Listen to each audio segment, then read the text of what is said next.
আসসালামু আলাইকুম। আমি প্রভাষক ডাক্তার রিক্তা পারভিন, হোমিওপ্যাথি এবং আয়ুর্বেদিক চিকিৎসক।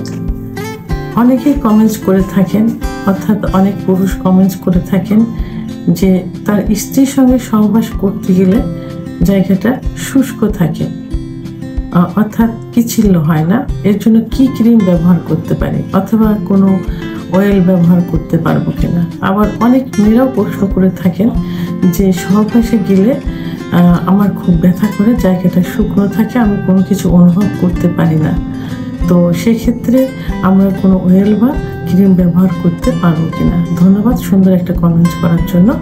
আসলে তেল বা ক্রিম ব্যবহার করা এটা কিন্তু এটাতে সহজে ভিতরে প্রবেশ করানো যাবে, কিন্তু সুখ অনুভব করা যাবে না। স্ত্রী সহবাসে সুখ পাবে না, স্বামীও সহবাসে সুখ পাবে না। জায়গাটা কেন পিচ্ছিল হয় না, কেন শুষ্ক থাকে, প্রথমে এটা জানতে হবে। কারণ আপনাকে সহবাস করার সময় স্ত্রীকে পর্যাপ্ত পরিমাণে ফোরপেলে করতে হবে। কারণ মহিলাদের সেক্স লুকায়িত থাকে। অনেক সময় দেখা যায় যে 10 থেকে 15 মিনিট ফোরপেলে করার পর উত্তেজিত হয়, অর্গাজম হয়, কামরাস বের হয়।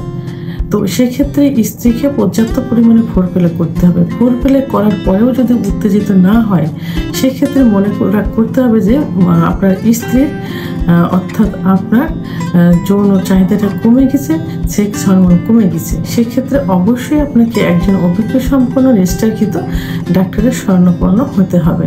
মহিলাদের ইস্ট্রোজেন হরমোন কমে গেলে, প্রোল্যাক্টিন হরমোন বেড়ে গেলে যৌন অক্ষমতা চলে আসে এবং সহবাসে অর্থাৎ ফোরপেলে করলেও অর্গাজম হয় না, কামরাস বের হয় না, জায়গাটা পিচ্ছিল হয় না।